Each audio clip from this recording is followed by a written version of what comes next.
अगर सच्चाई, देश की वीरता, महानता के बारे में किताबों में पढ़ाया जा रहा है तो कांग्रेस के पेट में क्यों दर्द हो रहा है सर?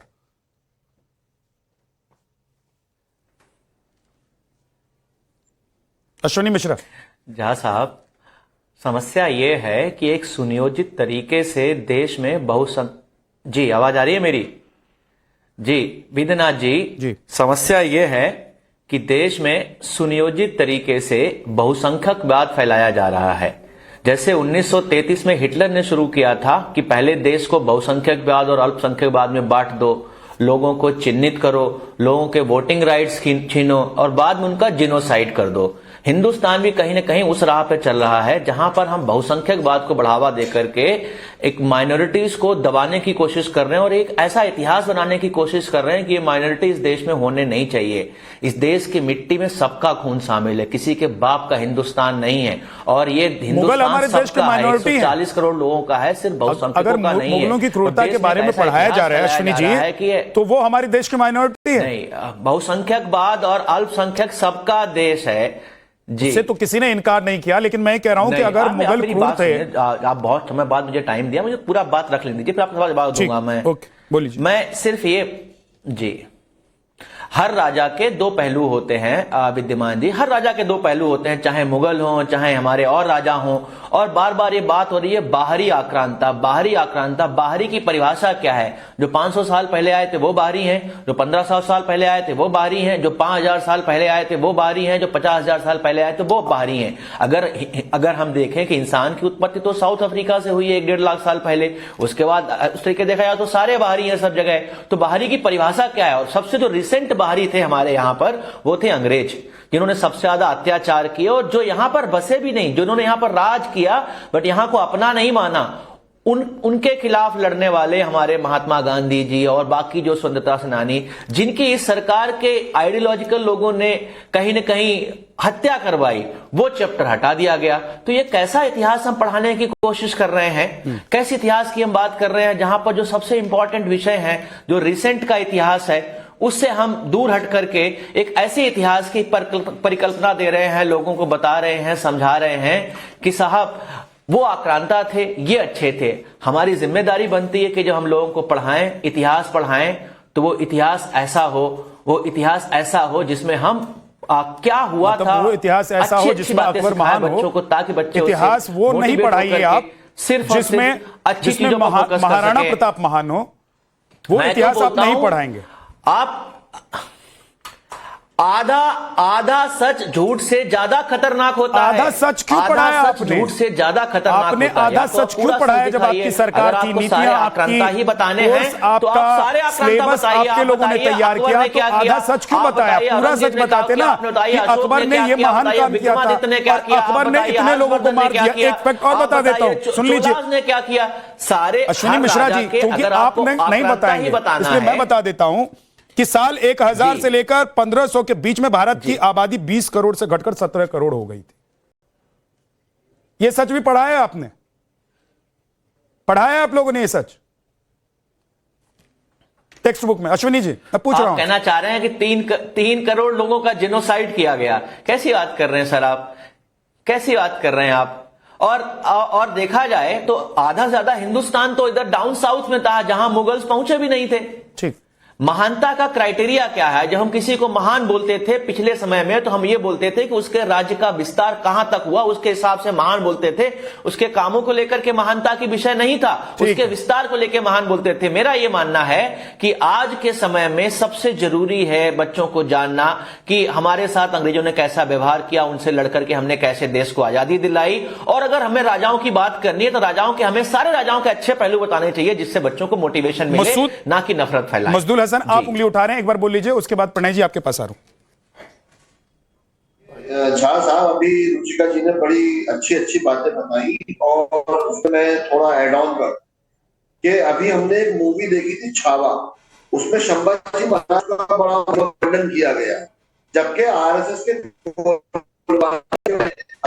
में कि वो आदमी शराबी था और अय्याश था, जिसकी वजह से मराठा एम्पायर का डिक्लाइन हुआ और उसका महिमा मंडन किया गया।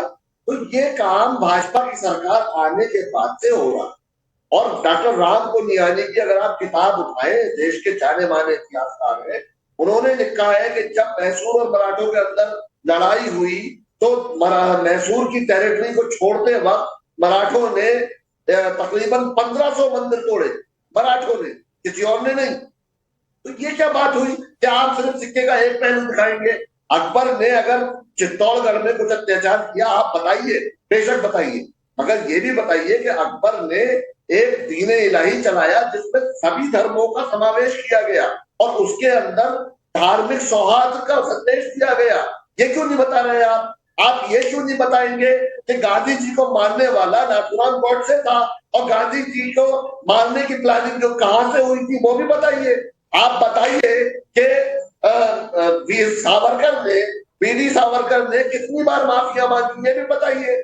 ये तो आप छुपा जाएंगे, ये आप बिल्कुल नहीं बताएंगे, लेकिन आप वो चीजें बताएंगे जिससे कि हिंदुस्तान के अंदर हिंदू और मुसलमान का रिफ्ट पैदा हो और उनमें आपस में एक दूसरे को देखने में नफरत पैदा। ठीक है सर, ये बताना है प्रणय जी। बस। प्रणय जी। जी, मेरी आवाज पहुंच रही है? जी आ रही है प्रणय कुमार जी, बोलिए। देखिए, मैं बहुत ध्यान से सभी वक्ताओं को सुन रहा था। सच यही है कि भारत का इतिहास केवल दिल्ली केंद्रित नहीं होना चाहिए। भारत केवल दिल्ली तक सीमित नहीं है। भारत के विषय में पढ़ाते हुए हमको असम के अहोम से लेकर दक्षिण के चोल चालुक्य तक को शामिल करना चाहिए, जो एनसीईआरटी कर रही है और जो अब तक नहीं किया गया। हम यदि समग्रता में इतिहास नहीं पढ़ाएंगे तो हमारे बच्चे इस देश की विविधता और बहुलतावादी संस्कृति को नहीं जानेंगे। जहां तक मुगलों के इतिहास की बात है तो एक अश्वनी मिश्रा जी, कोई सज्जन बैठे हैं, उन्होंने कहा कि विदेशी थे ब्रिटिशर्स।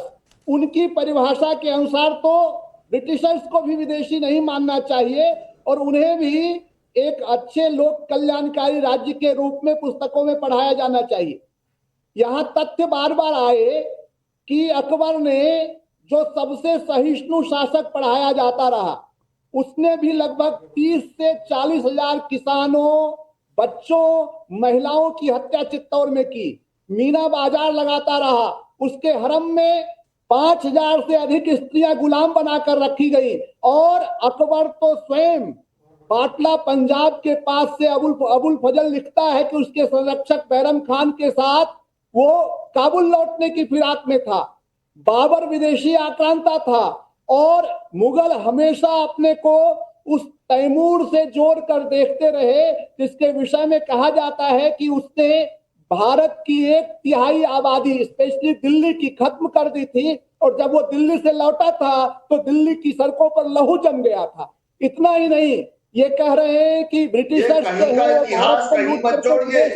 ये काम नादिर शाह ने किया था, बाबर ने नहीं किया था। मक्का, आप कहीं का इतिहास कहीं मत जोड़िए। नादिर शाह को आप बाबर बना रहे हैं। नादिर शाह ने दिल्ली में कत्लेआम किया था, बाबर ने नहीं किया था। बाबर का कत्लेआम जो था वो राजस्थान में बाबर ने लड़ाई करी थी, पानीपत के मैदान में लड़ाई हुई थी। पानीपत में बाबर आया था पहली बार और इब्राहिम लोधी को हराया था। उसमें आपका क्या था? उसमें एक एक करके मसूदुल हसन, एक एक करके। आदर्श जनता की सेवा है, प्रजा की सेवा है। भारत में राजा के आदर्श राम है, न कि अकबर है। ये समझना पड़ेगा यहाँ बैठे हुए लोग। ठीक है, देखिए ऐसा है मसूदुल जी, ये कहीं का रोड़ा कहीं का ईंट और भानुमती ने खुदा जोड़ा वो वाली बात कर रहे हैं। नादिर शाह ने दिल्ली में कत्लेआम किया। नादिर शाह ने दिल्ली में इतने लोगों को मरवाया कि वहां की गलियों में खून जम गया। ये नादिर शाह ने किया था। वहां पर बाबर का कोई जिक्र नहीं है। बाबर ने पानीपत की लड़ाई में इब्राहिम लोधी को हराया था। इब्राहिम लोधी कोई क्या नाम है, हिंदू समाज से तो आता नहीं था। अकबर ये कौन सा इतिहास बता रहे हैं? यही मसला है आरएसएस और बीजेपी वालों को इतिहास का एक लफ्ज नहीं पता। ये लोग नील बटा सन्नाटा है। ठीक है, ओके। डॉक्टर रुचिका, आप मुस्कुरा रही हैं बहुत देर से। एक सवाल मैं रख देता हूं, मुझे पता है कि आप जवाब देना चाहती हैं, लेकिन एक सवाल मेरा है कि हमारे देश के जो वीर सपूत रहे हैं उनको ग्लोरीफाई हमको अपनी किताबों में, टेक्स्ट बुक्स में करना चाहिए, या बाहर का आया हुआ कोई आक्रांता जो हम पर जुल्म ढाता था, जो क्रूरता करता था, जो हमें मारता पीटता था, जिसने हमारा धर्म परिवर्तन कराया, जिसने हमारी बहु बेटियों का शोषण किया, उसका ग्लोरिफिकेशन होना चाहिए? जी, मुझे लगता है किसी भी ऐसे इंसान का ग्लोरिफिकेशन नहीं होना चाहिए जिसने बहु बेटियों का शोषण किया हो। मैं एक एग्जाम्पल के साथ ये बात कहना चाहूंगी। राजाधिराजा चोला थे, राजेंद्र चोला के बेटे। वो पांड्या टेरिटरी जो सेलन में थी, श्रीलंका जिसको आज बोलते हैं, वहां पर एक रूलर थे वीर सालमगन। उनको जब उन्होंने हरा दिया तो उनकी माँ का नाक काट दिया और उनकी बेटी और उनकी बहन को उठा ले गए। तो मुझे लगता है ऐसे इंसान का बिल्कुल भी महिमा मंडन नहीं होना चाहिए, इसको कोई भी ग्लोरिफिकेशन नहीं होना चाहिए। उसके बाद 5,000 हरम का आप सोर्स बता दो सर। सर 5,000 हरम में रानियां थी, उसका सोर्स बता दीजिए आप। तो 5,000 हरम में रानियों का कोई सोर्स नहीं है, ठीक है? आप बिल्कुल बिना सोर्स के बात कर रहे हैं सर। 5,000 सोर्स कहाँ है? कहाँ किस किताब में आपने पढ़ा 5,000 रानियां थी? दूसरा, अगर अकबर की रानियों की बात हो रही है तो ये बड़ा इंपॉर्टेंट हो जाता है जानना कि ये रानियां अकबर के साथ शादी कैसे कर रही हैं। सबसे पहली जो अकबर की बीवी थी जिससे उनको जहांगीर हुए, जिसको सलीम पहले उनका नाम था, वो जो थी भारमल कछवाहा की बेटी थी। और भारमल कछवाहा खुद ही ये प्रस्ताव लेकर आए थे। आमेर के प्रणय जी एक करके सर, प्रणय जी रुकिए, आइए, उनको बोलने दीजिए, फिर आप जवाब देना चाहते हैं उंगली उठाइएगा, मैं आपके पास आऊंगा। प्रणय कुमार जी कोई बात नहीं, सुन लीजिए, जो अकबर की उनका वर्जन सुनिए, सोर्स आप बताइए और तथ्यों के साथ अपनी बात रखिएगा, बोलिए। जी, 5,000 रानियों का आप मुझे पहले तो सोर्स बताइए, और दूसरा मैं आपको बता दूं कि अकबर की रानियां होती कैसे थी। सबसे पहले तो भारमल कछवाहा की जो डॉटर थी, भारमल कछवाहा खुद ही प्रस्ताव लाए थे। उसके बदले में भारमल कछवाहा की जब बेटी की शादी हो गई अकबर से, भारमल कछवाहा को पंज हजारी मनसबदार बना दिया गया।